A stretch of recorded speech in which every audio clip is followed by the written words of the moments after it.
Peace be with you.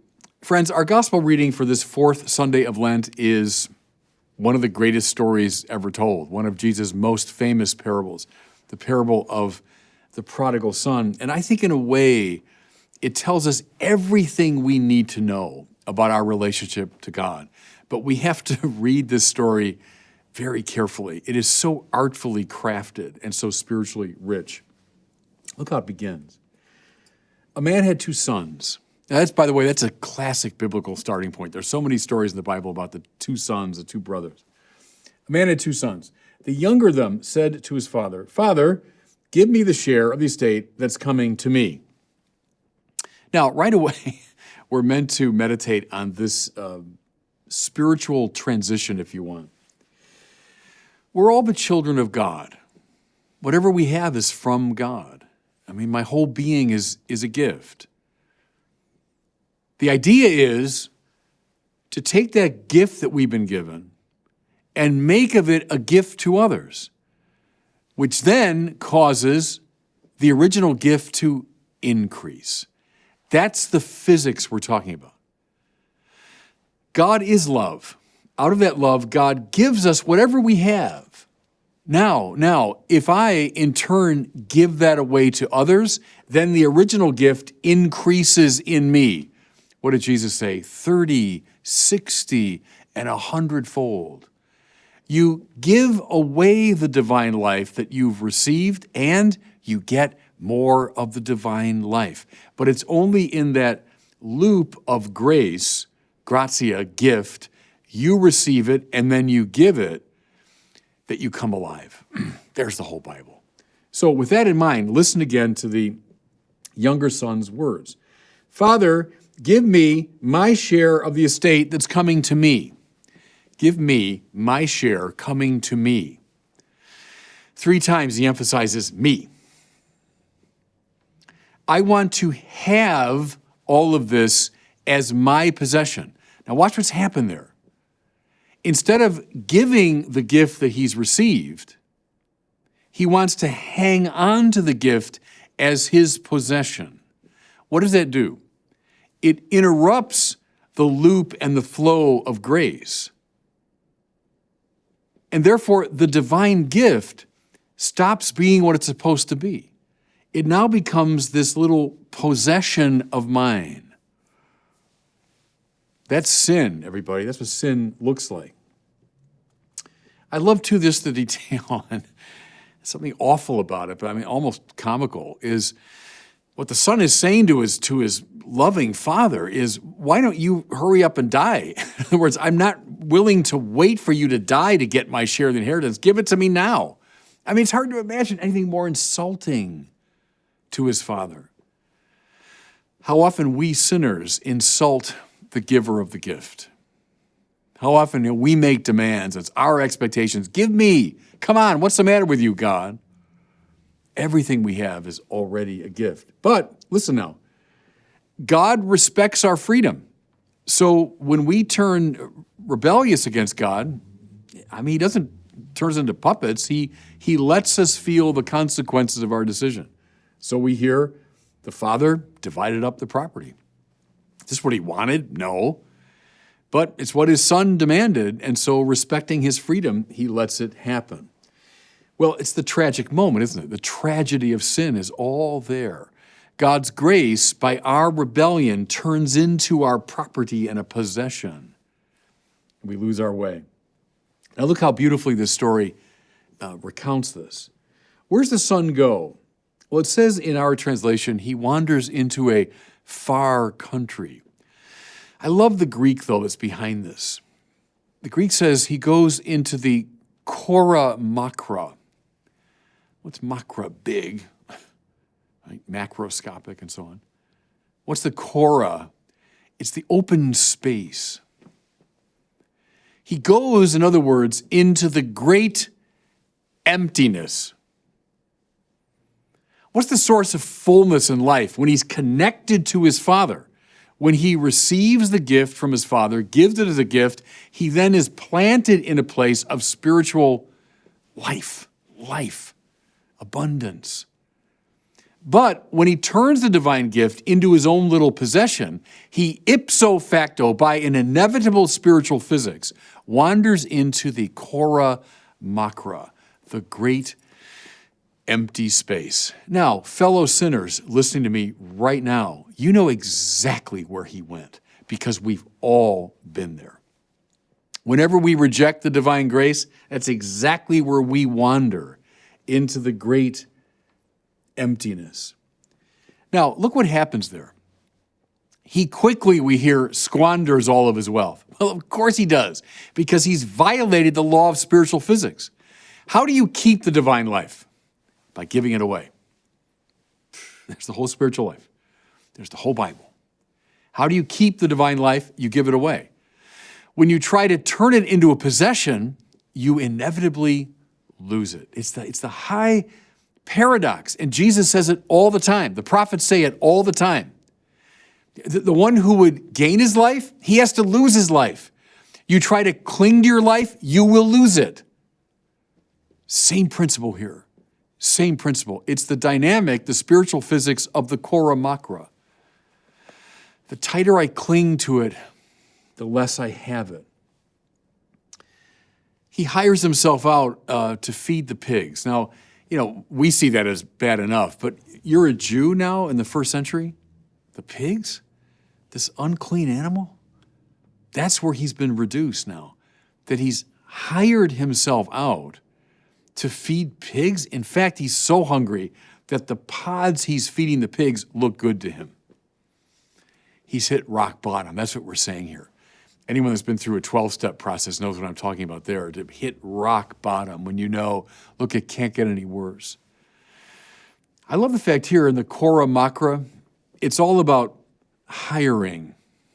It's a purely economic sort of relationship. No one's giving him anything. He's not giving anything in return. It's all a matter of strict economics. So it goes in the land of the cora macra. Having hit bottom, he realizes, I'm lost. I mean, look, even my father's hired hands have more than enough to eat, and here I am longing after what I'm feeding the pigs. And so he makes the journey back. Now, fellow sinners, this is beautiful, isn't it? There's always the possibility of coming back to God.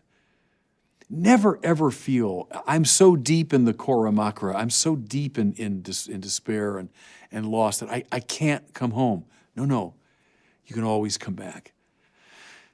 But you got to summon the courage. I mean, it's very important, isn't it? I mean, God isn't just going to do everything for us. I mean, we have to summon the courage to get up and make our way back. But then that beautiful detail, that while he was still a long way off, the Father sees him. How many of us are caught in finally a deist understanding of God as this distant first cause or distant force? Or even worse, God as a sort of harsh moral lawgiver that's just waiting for us to make a mistake and pounce on us. No. Those are awful, unbiblical understandings of God. What's God like? He's like that father who sees the son a long way off. What does that mean? It means he's been looking for him. He's been looking for him ever since the son left. There's never been a moment, never a day when the father said, good riddance, this kid that insulted me and he took whatever I'd given him. And the heck with him. No. Waiting for him, watching for him, looking for him. That's what God is like. Fellow sinners, what good news for us as we make our way back. We know that we've got a God that's been looking for us. And then this detail, which I love, and we're going to, I think, miss the significance, but first century Jews didn't. It says the father then ran down the hill to meet his son. Well, there was an adage at the time, they say, that the clothes of an old man should never flow. And what that means is, you're an old man, you're the respected elder in the community, you sit in place. And, the younger ones and the servants and so on, and your children and grandchildren, they come to you. And that's appropriate. The old man should sit there, not exerting himself, but people should come to him.